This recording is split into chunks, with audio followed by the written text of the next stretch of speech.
ये केस सरासर झूठा केस है, झूठा इल्ज़ाम हमारे ऊपर लगा गया है। दुर्दैवाने गीतेश राऊत यांचं लग्न झाल्यानंतर त्यांच्या पत्नी ह्या मागच्या 3 वर्षापासून त्यांच्याबरोबर राहत नाही आहेत आणि त्यांनी तक्रारीमध्ये जे लिहिलेलं आहे की 2018 ते 2022पर्यंत माझ्यावर अशा पद्धतीची अघोरी कृत्य केली जात होती आणि त्यामध्ये त्या तक्रारीमध्ये हेही लिहिलेलं आहे की ह्या बाबाबुवांकडे जाताना मी माझ्या आईवडिलांनासुद्धा घेऊन जायचं।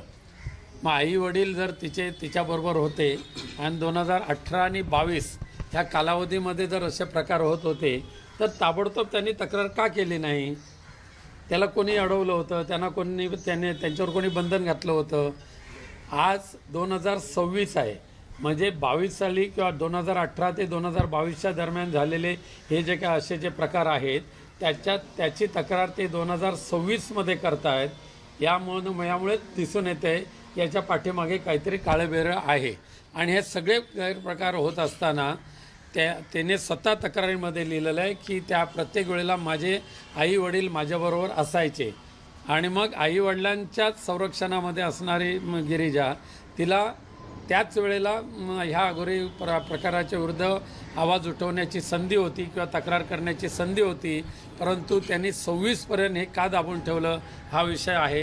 पण त्याचं खरं कारण असं आहे की आता गिरिजा राऊत यांनी DVची सूट फाईल केलेली आहे गेल्या महिन्यामध्ये आणि त्याच्यापूर्वीसुद्धा आमचे वकील आणि त्यांचे वकील यांनी ह्यामध्ये तडजोड करावी DVमध्ये यासाठी काही बैठका घेतल्या होत्या।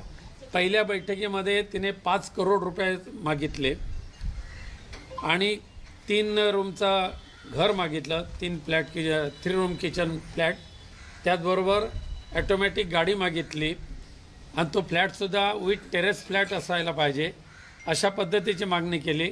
दरमहा 2 लाख रुपये त्याशिवाय खर्चाला मिळाले पाहिजे अशी मागणी केली होती। आम्ही ती मान्य केली नाही।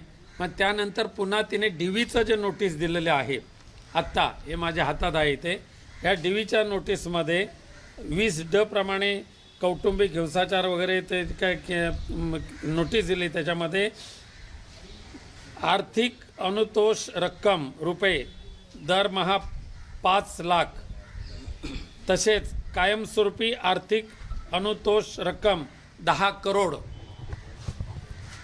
देण्याबाबतचे निर्णय सामनेवाला यांनी द्यावे। त्याचबरोबर भावनात्मक त्रासापोटी जी नुकसान भरपाई आहे ती सुद्धा 2 करोड, 2च ना 2 म्हणजे 10 करोड अधिक 2 करोड 12 करोड आणि मागे एक आहे अजून एक 50 लाख कसलं तरी आहे।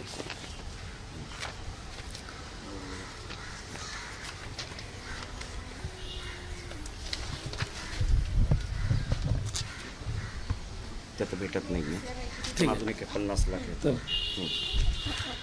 त्याशिवाय म्हणजे हे 12 करोड रुपये मागितले DVच्या नोटीसमध्ये आणि त्याशिवाय दरमहा 5 लाख रुपये खर्च मागितलं। त्याशिवाय घर आणि गाडी ही मागणी तर कायमच ठेवलेली आहे आणि ही मागणी मान्य होणार नाही हे गृहीत लक्षात ठेवून तिने अशा पद्धतीचे खोटे नाटे आरोप आमच्यावर केलेले आहेत आणि ते आम्हाला मान्य नाहीत। तुम्हाला पोलीस स्थानकाकडून काही संपर्क करण्यात आला? आम्ही ही बाब आता पूर्णपणे न्यायालयाच्या अखत्यारीमध्ये आहे। आम्ही सुद्धा न्यायालयामध्ये गेलेलो आहोत। कापूरवाडी पोलीस स्थानकातल्या अधिकाऱ्यांशी बोलताना ते म्हणतात की राऊत कुटुंब आम्हाला संपर्क आम्ही करतो परंतु आम्हाला प्रतिसाद देत नाही। आम्ही इथेच राहिला आहोत आणि ठाण्याच्या सेशन कोर्टामध्ये आमची त्याच्याविरुद्ध जी आम्ही केस दाखल केलेली आहे त्याची नोटीस आम्ही कापूरबावडी पोलीस स्टेशनला बजावलेली आहे। अघोरी संदर्भात देखील तिने उपचार केलेले आहेत, तर नाही, अघोरीच्या संदर्भातले उपचाराचं आम्ही पूर्णपणे खंडन करतो। आम्हाला ते मान्यच नाही, आम्ही त्या पंथातलेच नाही आहोत। पण तिने जे नोटीस दिलेले आहे त्या नोटीसमध्येच हे लिहिलेलं आहे की हे प्रकार होत असताना माझ्याबरोबर माझे आई वडील असायचे, हे एवढं स्पष्ट तिने तिच्या तक्रारीमध्ये लिहिलेलं आहे।